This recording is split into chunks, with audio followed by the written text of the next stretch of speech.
Pernah tidak Anda mendengarkan sebuah kalimat yang belum selesai, namun Anda sudah paham maksudnya? Itu bukan sihir ya teman-teman, itu adalah kinerja otak kita, itu adalah kinerja otak Anda yang bekerja. Nah, di video ini teman-teman kita akan membahas bagaimana otak memproses bahasa menurut pandangan psikolinguistik, dan kita akan menjelaskan dengan cara yang sangat sederhana ya teman-teman. Kalau pada video sebelumnya kita telah membahas apa itu psikolinguistik, dan serial video kali ini kita akan melanjutkan memasuki tahap pertanyaan inti. Bagaimana sebenarnya otak kita bekerja saat kita berbahasa, saat kita berkomunikasi, saat kita berinteraksi satu sama lain dalam kehidupan sosial. Untuk itu, jangan kemana-mana teman-teman, simak sampai akhir, jangan skip video ini supaya tidak gagal paham. Yuk kita lanjut.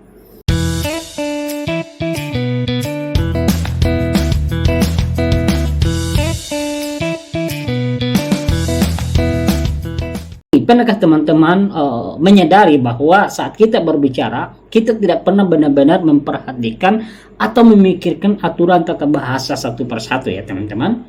Namun kata-kata itu atau kosakata yang kita ungkapkan itu tetap mengalir dengan lancar. Kita bisa memahami kalimat yang tidak lengkap, bahkan yang secara strukturalnya, secara sintaksisnya, secara gramarnya itu sebenarnya tidak sempurna. Kita juga sering salah ucap saat tanpa sengaja. Tetapi lawan bicara kita tetap memahami apa yang kita maksud. Atau kita membaca sebuah teks yang penuh dengan singkatan-singkatan, tapi kita tetap bisa melanjutkan bacaan, kita tetap memahami apa pesan teks itu. Misalnya, contohnya saya mau minum, saya mau makan, itu salah ucap ya. Atau salah menyebutkan nama orang, tetapi langsung dikoreksi kemudian. Tetap memahami ucapan meski suasana bising misalnya, suasana ribut, terputus atau tidak jelas. Menariknya lagi teman-teman, kesalahan-kesalahan yang kita buat seperti itu tidak membuat komunikasi kita gagal ya teman-teman.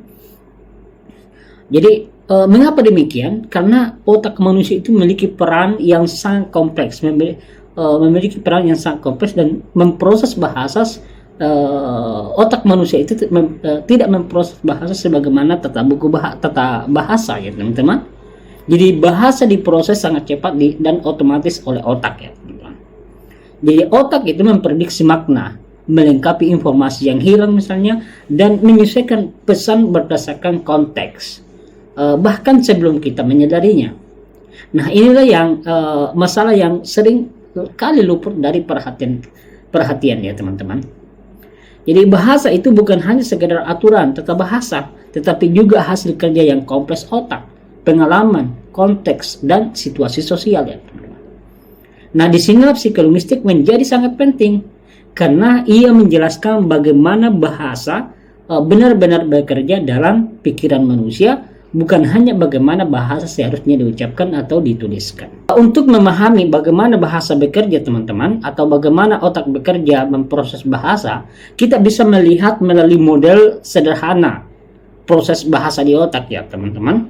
Bagaimana model ini tidak rumit ya, tetapi cukup untuk menjelaskan apa sebenarnya yang terjadi setiap kali kita mendengar atau setiap kali kita membaca sebuah kalimat, sebuah teks. Tahap pertama teman-teman, ketika kita mendengar atau melihat. Saat kita mendengar sesuatu atau mendengarkan seseorang berbicara atau membaca teks, otak itu tidak langsung memahami maknanya. Yang pertama kali dilakukan oleh otak kita adalah bentuk fisiknya dulu. Yang paling pertama ditangkap oleh otak kita, oleh otak manusia itu adalah bentuk fisik bahasa. Kalau misalnya lisan ya bunyi, kalau tulisan ya bentuk huruf atau bentuk visual. Misalnya ketika mendengar kata makan, jadi mula-mula otak itu tidak langsung menangkap maknanya, tapi rangkaian bunyinya makan, bukan langsung maknanya yaitu mengkonsumsi makanan.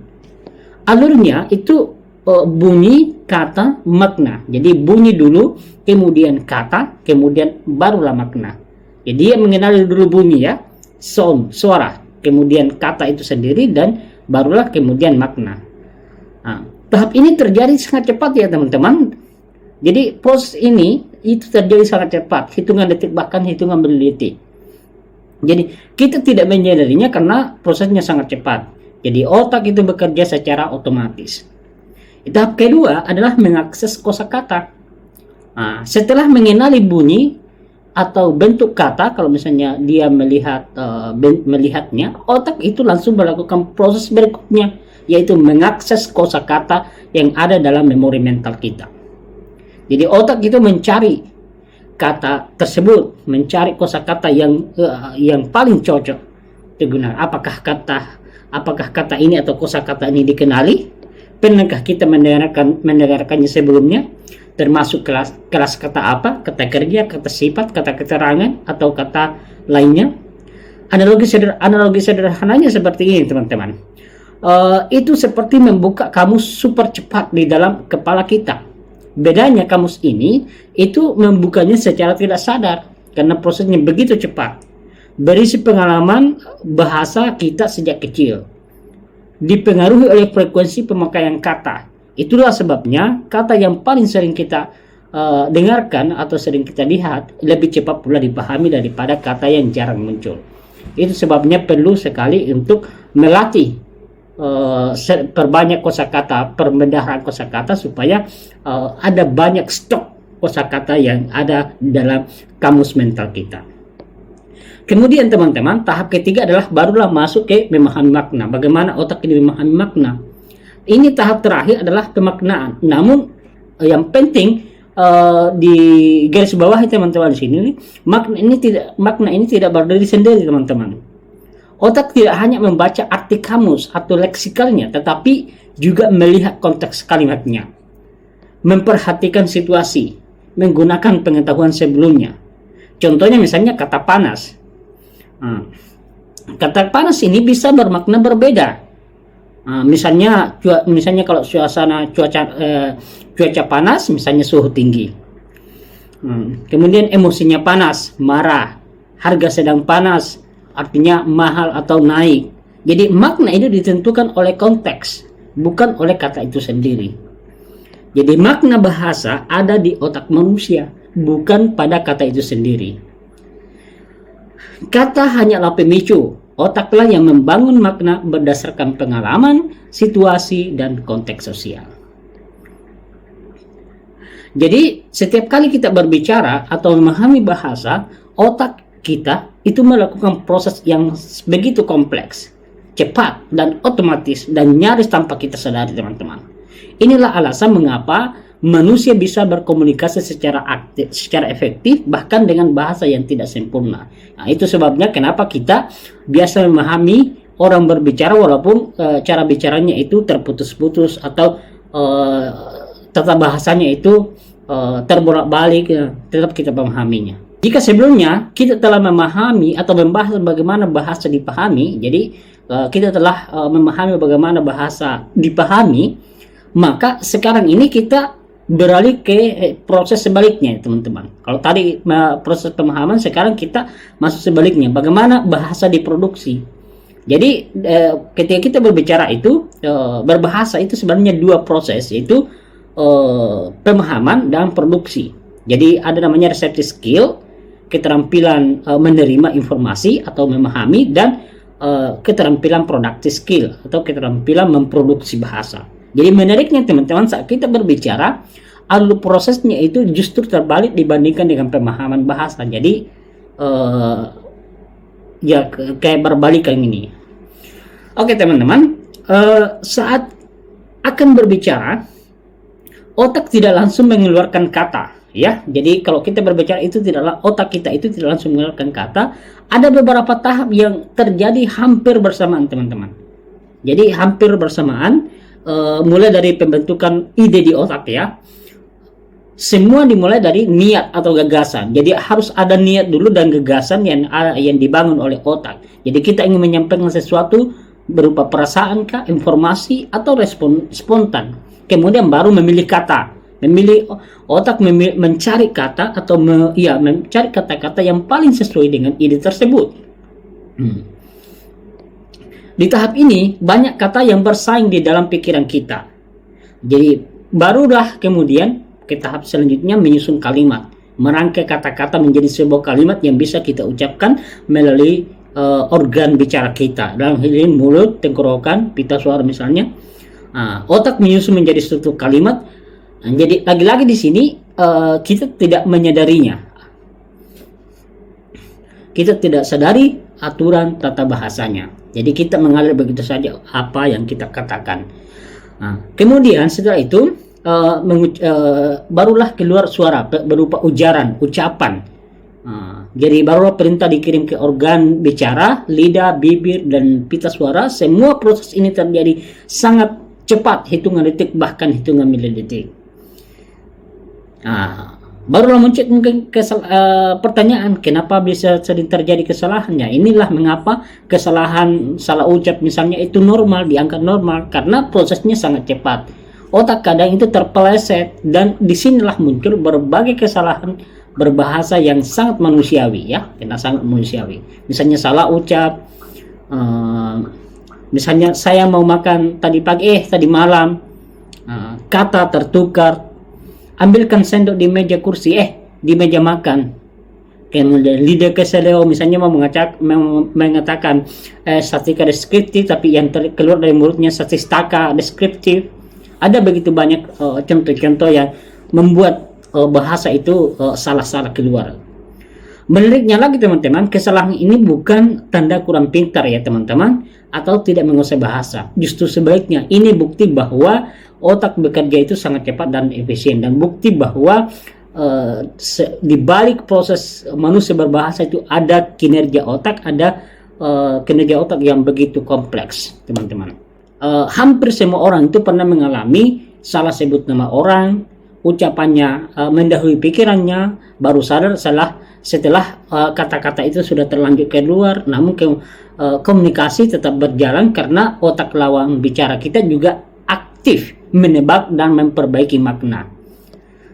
Jadi kesalahan dalam berbicara adalah bagian alami dari produksi bahasa. Jadi di sini psikologis itu tidak melihat kesalahan sebagai kegagalan teman-teman, tapi sebagai jendela untuk memahami cara otak kita bekerja, cara otak manusia bekerja. Memahami bagaimana bahasa diproses dan diproduksi itu bukan sekedar teori ya teman-teman, tetapi memiliki dampak nyata dalam kehidupan sehari-hari, terutama di dunia pendidikan. Ketika kita tahu bahwa bahasa bekerja dengan begitu cepatnya, otomatis dan kompleks di otak, cara kita memandang kesalahan itu pasti berbahasa pun pasti sudah berubah, ya. Jadi kita melihat manfaatnya psikolinguistik ini misalnya untuk guru ya, untuk guru atau pendidik. Jadi bagi guru pendidik itu, pemahaman psikolinguistik ini sangat membantu kita untuk menjadi lebih sabar dan empatik terhadap kesalahan-kesalahan siswa. Misalnya kesalahan siswa salah ucap, kalimatnya tidak lengkap, struktur bahasanya kacau. Jadi bukan selalu karena mereka tidak belajar, tetapi karena otak mereka masih memproses bahasa. Kosakatanya belum otomatis, produksi bahasa belum stabil. Dengan pemahaman ini, guru tidak hanya fokus pada hasil, tetapi juga pada proses belajar bahasa.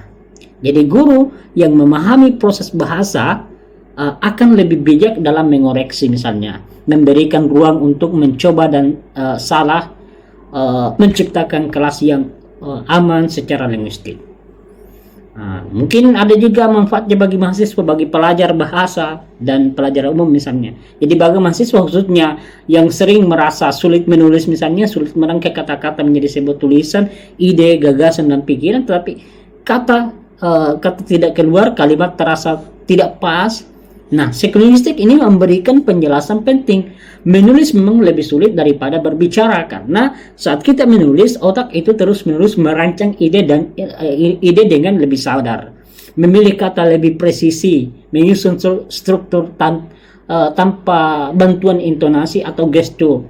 Kesulitan ini normal teman-teman ya, jadi bukan tanda ketidakmampuan. Dengan memahami proses ini, ya mahasiswa itu bisa tidak cepat frustasi, tidak cepat frustasi, lebih sabar terhadap diri sendiri dan bisa mengembangkan strategi menulis yang lebih efektif. Kita lihat manfaatnya bagi kehidupan sehari-hari ya teman-teman. Dalam kehidupan umum, pada umumnya teman-teman, pemahaman proses bahasa itu membuat komunikasi menjadi lebih efektif dan manusiawi. tidak cepat menghakimi orang yang salah ucap misalnya, lebih fokus pada makna bukan kesempurnaan bentuk, lebih peka terhadap konteks dan situasi, karena kita sadar komunikasi bukan tentang berbicara sempurna, tetapi tentang saling memahami. Jadi teman-teman, psikolinguistik ini mengajarkan kita satu hal penting ya. Bahasa adalah proses manusiawi, dinamis, tidak selalu rapi dan sangat kontekstual. Dan ketika kita memahami cara kerja bahasa di otak, kita bukan hanya menjadi pengajar atau pembelajar yang lebih baik, tetapi juga komunikator yang lebih bijak. Sebagai penutup teman-teman, dari pembahasan ini kita bisa melihat bahwa bahasa itu bukan bukan sesuatu yang sederhana, tetapi hasil kerja luar biasa yang dimiliki oleh otak atau yang dilakukan oleh otak. Ya, kita bisa berbicara tanpa memikirkan aturan tata bahasa, subjek predikat objek terbalik, memahami kalimat yang tidak sempurna dan tidak berkomunikasi dan tetap berkomunikasi meski sering melakukan kesalahan. Semua itu bukan karena kelemahan bahasa manusia. Justru ini bukti betapa canggihnya sistem bahasa di otak kita. Oke teman-teman, video berikutnya kita akan memasuki ke topik yang sangat dekat dengan kehidupan kita, sangat dekat dengan pengalaman kita sehari-hari teman. Kenapa manusia bisa salah ucap, terutama kata, atau tiba-tiba lupa kata yang sebenarnya sudah kita ketahui, dilihat dari sudut pandang psikolinguistik. Fenomena yang sering juga kita anggap sepele, ini ternyata menyimpan penjelasan ilmiah yang menarik tentang cara kerja memori yang ada di otak kita, yang ada di kepala kita, dan produksi bahasa.